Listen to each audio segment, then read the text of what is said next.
की शुरुआत में हमें पहाड़ों के ऊपर एक सुंदर सा गांव दिखाया जाता है जिसके अंदर बहुत सारे सुंदर घर और इमारतें बनी हुई हैं। असल में ये एक सेक्ट है जिसका नाम टैंगमैन है। अब फिर हमें इस सेक्ट के बाहर वाले जंगल में एक नौजवान को दिखाते हैं जो कुछ एल्डर्स से बचते हुए भाग रहा था। एल्डर्स उसको पकड़ने की कोशिश कर रहे थे और उस पर अटैक भी कर रहे थे, लेकिन वो नौजवान सभी अटैक से बचता हुआ आगे बढ़ रहा था। और ये बात एल्डर्स को बहुत शॉक करती है क्योंकि वो एल्डर्स इतने शक्तिशाली थे कि उनके अटैक से बचना नामुमकिन सा ही होता था। नौजवान का नाम टैंग शैन है और अब भागते भागते आगे एक खाई आ जाती है और अब टैंग शैन रुक जाता है। और यहाँ से हमें ये पता चलता है कि टैंग शैन ने सेक्ट लाइब्रेरी के अंदर घुसकर सीक्रेट टेक्निक सीख ली थी। ऐसा करना मना था और अब इसकी सजा में टैंग शैन को मृत्यु दंड दिया जाने वाला है। वहाँ टैंग शैन जो अपने असूलों का पक्का था और उसे ये पता था कि इसकी सजा मृत्यु दंड ही है, इसीलिए वो खुद अब सुसाइड करने का ही डिसाइड करता है और साथ ही साथ उन्हें ये भी बताता है कि उसने इस सीक्रेट टेक्निक को किसी और को नहीं बताया है और सारी टेक्निक्स उसके कमरे में ही हैं। और ऐसा कहते ही वो उस टेक्निक का सबसे खतरनाक हथियार निकाल लेता है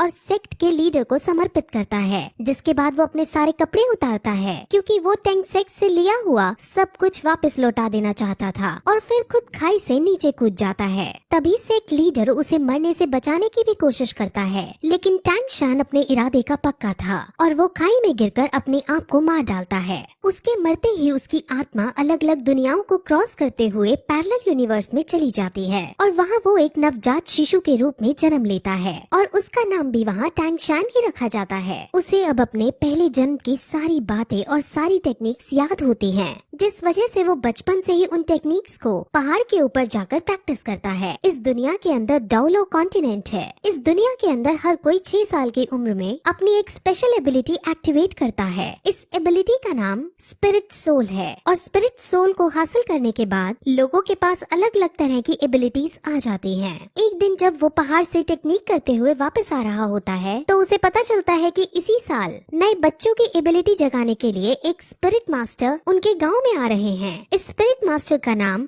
सु यू ताओ है और ये रैंक 26 का स्पिरिट ग्रैंड मास्टर है। असल में यहाँ की कल्टीवेशन 1 से 100 में बनती है और इनमें 1 से 10 के रैंक वाले को ट्रेनी कहते हैं, 10 से 20 वाले को स्पिरिट मास्टर कहते हैं, 21 से 30 वाले को स्पिरिट ग्रैंड मास्टर कहते हैं, 31 से 40 वाले को स्पिरिट एल्डर कहते हैं और ऐसे ही इनकी रैंक के अनुसार ये बनते हैं और इनके बारे में हमें अब आगे पता चलेगा। अब सब बच्चों की एबिलिटीज जगाने के लिए इस गांव का चीफ सारे बच्चों को इकट्ठा करता है। अब गांव के सारे बच्चे एक साथ इकट्ठा होकर एक बिल्डिंग में जाते हैं जहां पर स्पिरिट मास्टर एक एक करके उनकी एबिलिटीज को जगाता है। वहां पर टैंग शैन भी मौजूद है और वो भी यहाँ अपनी एबिलिटी को अवेकन करने आया होता है। तब उनकी एबिलिटीज को जगाने से पहले सब बच्चों को अपनी शक्ति दिखाता है और अपने अंदर एक भेड़िए जैसी शक्ति बुला लेता है, जिससे सब बच्चे बहुत शॉक होते हैं और एक्साइटेड हो जाते हैं। और अब एक एक करके बच्चे अपनी अपनी स्पिरिट सोल को जगाने के लिए आगे आते हैं। अब जो पहला बच्चा आगे आता है उसकी स्पिरिट सोल एक दारांत यानी सिकल होती है जो कि एक टूल टाइप स्पिरिट सोल है। अब इसे देखकर स्पिरिट मास्टर उनको बताता है कि ये वेपन के लिए तो काम नहीं आ सकती, लेकिन इस टाइप के लोग एग्रीकल्चर यानी फार्मिंग के अंदर बहुत अच्छे होते हैं। अब वो उसकी सोल पावर को चेक करता है। सोल पावर किसी भी स्पिरिट सोल को ट्रेन करने के लिए बहुत जरूरी होती है। अब जब उसकी सोल पावर को चेक करते हैं तो उसकी सोल पावर 0 आती है, जिसका मतलब वो अपनी स्पिरिट सोल को ट्रेन नहीं कर सकता और पूरा जीवन भर एक नॉर्मल इंसान की रहेगा। ऐसा करते करते वो और भी बच्चों को चेक करता है, जिसमें ज्यादातर फार्मिंग स्किल्स की एबिलिटीज को रखने वाले बच्चे ही निकलते हैं। वहीं फिर एक लड़की अपनी सोल पावर चेक कराने आती है और उसकी स्पिरिट सोल एक ब्लू सिल्वर ग्रास की होती है। ब्लू सिल्वर ग्रास बहुत कॉमन ग्रास है और इसकी कोई स्पेशल एबिलिटी भी नहीं होती और इस टाइप की स्पिरिट सोल को सबसे बेकार स्पिरिट सोल माना जाता है और ये बहुत कमजोर होती है। अब इसके बाद हमारा मेन कैरेक्टर जिसका नाम टैंग शैन है वो आगे आता है और अपना सीधा हाथ बढ़ाकर कंसंट्रेट करता है और उसके हाथ से भी ब्लू सिल्वर ग्रास बाहर आती है, लेकिन तभी उसके उल्टे हाथ में भी कुछ होने लगता है और वहाँ पर हमें एक हथौड़ा दिखता है जिसे वो मुंह बंद करके छुपा लेता है। अब इसके बाद स्पिरिट मास्टर टैंग शैन की सोल पार्ट चेक करता है और उसकी सोल पार्ट 10th लेवल पर होती है और ये बहुत रेयर कंडीशन होती है। असल में जिन लोगों की सोल पावर अवेकनिंग के वक्त फुल यानी 10th लेवल की होती है तो उन्हें बॉर्न विद सोल पावर यानी कि इनेट सोल पावर का दर्जा दिया जाता है और ऐसे लोग बहुत ही काम के होते हैं। ऐसे लोग बहुत ताकतवर बनते हैं और लाइफ में बहुत आगे तक जाते हैं। अब स्पिरिट मास्टर उसे बताते हैं कि अवेकन होने के बाद सोल पावर की 10th लेवल सबसे हाईएस्ट लेवल होती है, जिस पर अब टैंग शैन ये पूछता है कि क्या हम इसके आगे नहीं जा सकते, यानी क्या इसके आगे ट्रेन नहीं कर सकते, जिस पर मास्टर उसे समझाते हैं कि इससे आगे ट्रेन करने के लिए हर 10th लेवल के बाद एक स्पिरिट रिंग हासिल करने की जरूरत होती है। स्पिरिट रिंग हासिल करने के बाद ही हम 10th लेवल से आगे बढ़ सकते हैं। बिना स्पिरिट रिंग के हासिल किए कोई आदमी कितना भी ट्रेन क्यों ना हो वो 11th लेवल पर नहीं पहुंच सकता। अब टैंग शैंग उससे ये पूछता है कि क्या तुम्हारे पास 2 स्पिरिट रिंग है, क्योंकि मास्टर की रैंक 26 है और उसे 10th लेवल और 20th लेवल को पार करने के लिए एक एक स्पिरिट रिंग की जरूरत पड़ी थी। स्पिरिट रिंग्स यूजर को उनके स्पिरिट सोल के मुताबिक उनको अलग अलग स्पेशल पावर भी देती है। अब ऐसा कहकर वो हॉल से बाहर आ जाते हैं और अब स्पिरिट मास्टर जाने लगते हैं। अब गांव के चीफ और टैंग शैन के घर जाते हैं और वहाँ उसके पिता को टैंग शैन के पावर्स के बारे में सब कुछ बताते हैं और उसको जीनियस कहकर पुकारते हैं। टैंग शैन के पिता का नाम टैंग हाउ है। टैंग हाउ अब अपने बेटे से उसके स्पिरिट सोल के बारे में पूछता है और उसे अपने बेटे से उसके स्पिरिट सोल के बारे में पता चलता है, जो कि ब्लू सिल्वर ग्रास है। अब ये सुनकर उसका पिता शॉक होता है, क्योंकि उसे पता था कि उसके बेटे की स्पिरिट सोल तो क्लियर स्काई हैमर होनी चाहिए। इस लाइन से आप कंफ्यूज ना हो, इसके बारे में डिटेल में आगे बताया जाएगा। अब गांव के चीफ ये चाहते थे कि टैंग शैन शहर की एक एकेडमी में जाकर ट्रेनिंग करे, लेकिन टैंग हाउ साफ मना कर देता है। अब क्यों मना किया है ये भी हमें आगे पता चलेगा। गांव का चीफ बहुत शॉक होता है और उससे लड़ता भी है, क्योंकि इतने बड़े टैलेंट को घर में रखना सही नहीं है। इसको बाहर जाकर बेस्ट ट्रेनिंग हासिल होनी चाहिए। अब चीफ के बार बार समझाने पर भी टैंग हाउ नहीं मानता और चीफ अब वहाँ से चला जाता है। अब टैंग हाउ को ये लगता है कि उसके इस डिसीजन से उसका बेटा नाराज होएगा, लेकिन टैंग शैन उसके इस डिसीजन से नाराज होने की बजाय उनकी बातों से संतुष्ट दिखाई देता है और कहता है कि हम एक लोहार की तरह भी अपना गुजारा चला सकते हैं। अब टैंग हाउ निराश होकर बैठ जाता है और वो दुखी होते हुए सभी स्पिरिट मास्टर्स को बेकार बताता है। अब टैंग हाउ टैंग शैन से अपने स्पिरिट सोल को दिखाने को कहता है, जिस पर टैंग शैन अपने हाथ से उसे ब्लू सिल्वर ग्रास निकाल कर दिखा देता है और ये देखकर वो बहुत चौंक जाता है। लेकिन तभी टैंग शैन उसे अपनी एक और स्पिरिट सोल के बारे में बताता है और अपने दूसरे हाथ से क्लियर स्काई हैमर को बाहर निकालता है। अब ये देखकर टैंग हाउ को कुछ याद आता है कि कैसे कुछ साल पहले वो और उसकी वाइफ कुछ लोगों से बचकर भाग रहे थे और उसकी वाइफ अपने पति और अपने बच्चे को बचाने के लिए खुद को सैक्रिफाइस कर देती है। और अब यहाँ से हमें पता चलता है कि उसकी वाइफ की स्पिरिट सोल भी ब्लू सिल्वर ग्रास होती है। अब फिर टैंग हाउ अपने बेटे की डबल स्पिरिट सोल को देखकर उसे गले लगा लेता है और उसे अब एक बात समझाता है और कहता है कि तुम हमेशा अपने उल्टे हाथ के हैमर से अपने सीधे हाथ की ग्रास को प्रोटेक्ट करना। अब इसके बाद टैंग हाउ टैंग शैन को लेकर काम सिखाने लगता है और उसको इस काम की अलग अलग टेक्निक सिखाता है और इन सभी टेक्निक्स की मदद से टैंग शैन अब अपने पिछले जन्म की मेमोरीज का यूज करता है और उनकी मेमोरीज से वो कुछ हिडन वेपन्स बनाता है। अब अगले दिन टैंग हाउ अपने बेटे को शहर जाकर ट्रेनिंग करने की इजाजत दे देता है और साथ में ये भी कहता है कि वहाँ तुम अपना खर्चा लोहार का काम करके चला लेना। लेकिन शहर पढ़ने जाने के लिए टैंग हाउ उसके सामने कुछ शर्तें रखता है।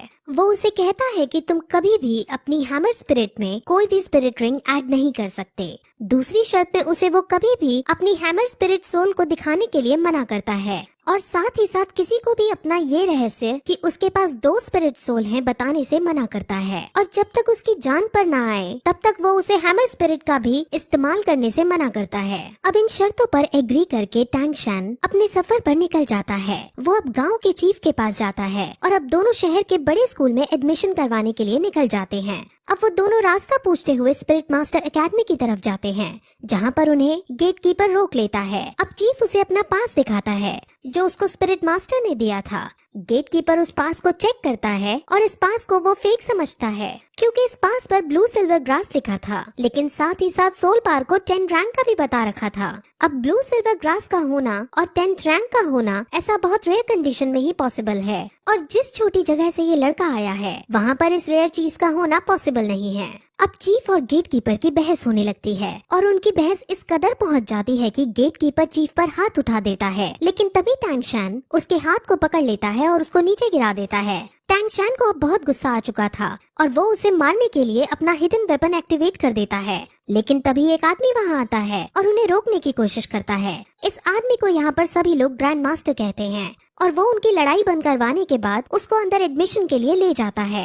अब रास्ते में टैंग शान और ग्रैंड मास्टर कई तरह की बातें करते हैं, जिसमें ग्रैंड मास्टर अपनी आइडेंटिटी बताते हुए कहते हैं कि वो यहाँ का ग्रैंड मास्टर है और अगर टैंग शान ग्रैंड मास्टर से कुछ सीखना चाहता है तो वो उसको टीचर बुला सकता है। अब वो और भी बातें करते हैं और क्योंकि ग्रैंड मास्टर ने उसका एडमिशन पास देखा होता है तो वो उससे कहता है कि तुम बहुत इंटेलिजेंट हो और उसे ये भी बताता है कि पिछले 100 सालों के अंदर तुम तीसरे आदमी हो जिसके पास 2 स्पिरिट सोल हैं। ये सुनकर टैंग शान चौंक जाता है और अपने हिडन वेपन को फिर से एक्टिवेट करने के लिए रेडी हो जाता है। दरअसल वो ऐसा इसलिए करता है क्योंकि उसके पिता ने उसे कहा होता है कि उसकी 2 स्पिरिट सोल के बारे में किसी को नहीं पता चलना चाहिए और अब वो अपने इस खतरे को हटाने के लिए अपना हिडन वेपन एक्टिवेट करता है।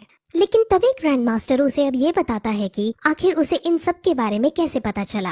असल में ग्रैंड मास्टर बहुत ज्यादा इंटेलिजेंट है और उसने पहले भी बहुत सारी रिसर्च कर रखी थी। उसमें उसे पता चला था कि दुनिया के अंदर ब्लू सिल्वर ग्रास वाली स्पिरिट सोल के सिर्फ 647 लोग हैं और उनमें से सिर्फ 16 के पास सोल पावर है और उन 16 की भी रैंक 1 से ज्यादा नहीं है। सोल पावर हमेशा स्पिरिट सोल की क्वालिटी के प्रोपोर्शन में रहती है, जिस वजह से ब्लू सिल्वर ग्रास की फुल सोल पावर नहीं हो सकती।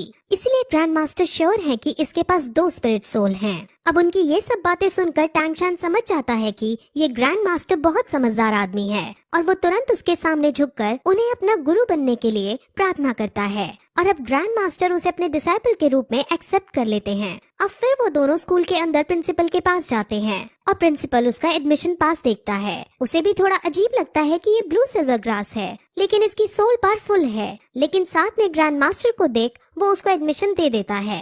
ग्रैंड मास्टर हालांकि यहाँ का कोई टीचर नहीं है, लेकिन प्रिंसिपल और बाकी सब ग्रैंड मास्टर की बहुत इज्जत करते हैं और ग्रैंड मास्टर का रुतबा पूरे शहर के अंदर है। अब टैंग शान को हॉस्टल 7 अलॉट किया जाता है और अब वो अपने हॉस्टल के अंदर जाने लगता है। जैसे ही वो अपने हॉस्टल का गेट खोलता है वैसे ही वहाँ एक बच्चा उस पर अटैक कर देता है। टैंग शान उस बच्चे से लड़ता है और दोनों के बीच फाइट होने लगती है। इस फाइट में टैंग शान आसानी से उस बच्चे को मार दे देता है और सब बच्चे टैंग शान के लिए ताली बजाने लगते हैं। अब फिर वो बच्चा खड़ा होता है और सम्मान पूर्वक उसे बताता है कि ये हॉस्टल का एक ट्रेडिशन है। यहाँ जो भी नया बच्चा आता है उससे यहाँ का बिग बॉस लड़ाई करता है और अगर वो नया बच्चा जीत जाता है तो उसे यहाँ का बिग बॉस बना दिया जाता है। अब क्योंकि टैंग शान जीत गया था इसलिए सब उसके सामने झुक जाते हैं और उसे अपना बिग बॉस कहने लगते हैं। और तभी फिर हम ये देखते हैं कि वहाँ एक नई लड़की आती है। उस नई लड़की का नाम लिटिल वू है और अब परंपरा के अनुसार टैंग शान इस लड़की पर अटैक कर देता है और फिर यही ये एपिसोड इस तरह खत्म हो जाता है।